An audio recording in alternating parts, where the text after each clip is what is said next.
Hello, it's Mark, reliving the American Revolution. Today we're finishing up with one of my favorite ladies, Abigail Adams.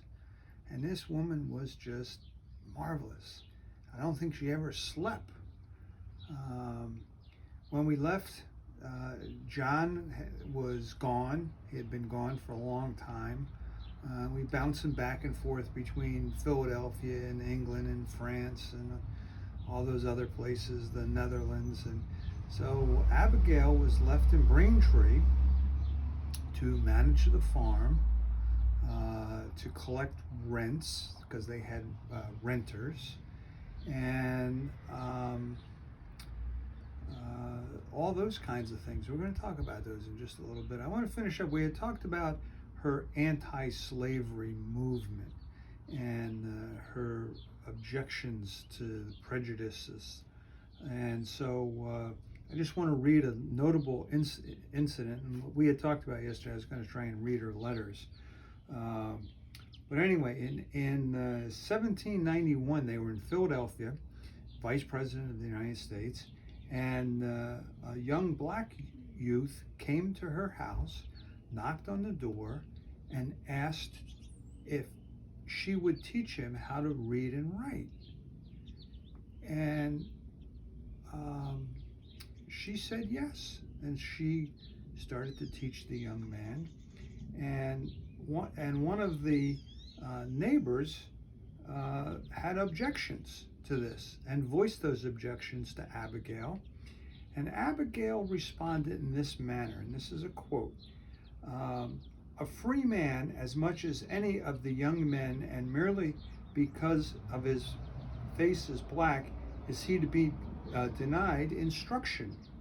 How is he to be qualified to procure a livelihood?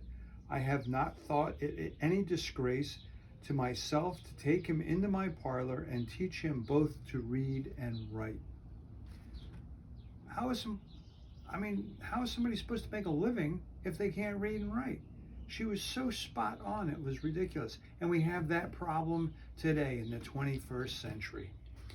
If you can't read and write, you can't make a living, and you can't be productive to society, and you're just going to feel bad about yourself. So that pretty well shows how she felt about the prejudices even back then. So she's doing all these things. She's raising 5 children. She's running the farm. Where does she get the energy to open up a store?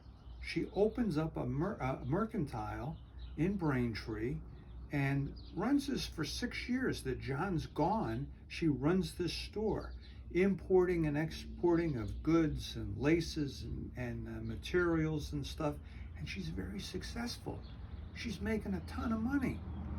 And, it fluctuates a little bit depending on the war, but overall, she does very, very well.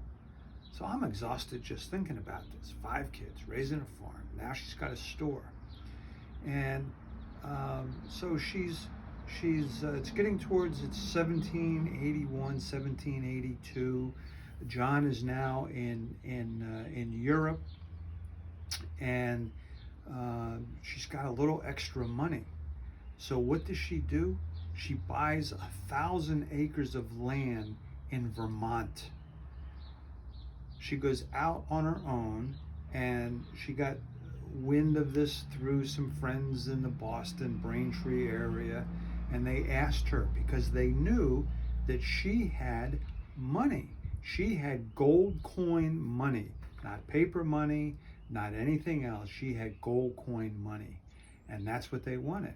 And so she evaluated this whole thing very, very well, made sure that Vermont was going to be made a state, made sure that once Vermont was made a state, that the developers of this property, they were going to make it a town called Salem, and it was way up by the Canadian border.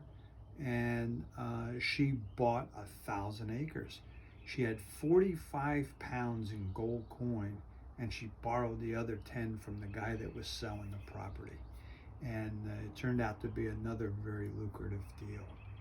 The other thing that she did is, now all these things are unheard of for a woman to be doing, because it was a man's world and women were supposed to be pregnant and in the kitchen.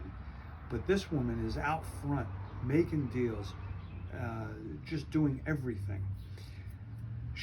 Her brother-in-law tells her about bonds and security bonds for the war effort, and she buys a ton of these and makes a bunch of money on these bonds, again because she had gold coin that she could spend. Both John and Abigail were extremely frugal people. They would go without. They didn't have fine china until later in their days.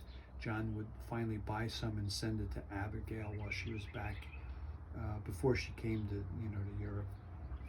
So you can see that Abigail Adams was 200 years before her time. She was just a marvelous, marvelous lady, and nothing got in her way, neither man nor a comment or anything. When she set her mind to something, she accomplished it. So she's probably known for the first women's rights lady, because she did all these things that were traditionally men's jobs, but she's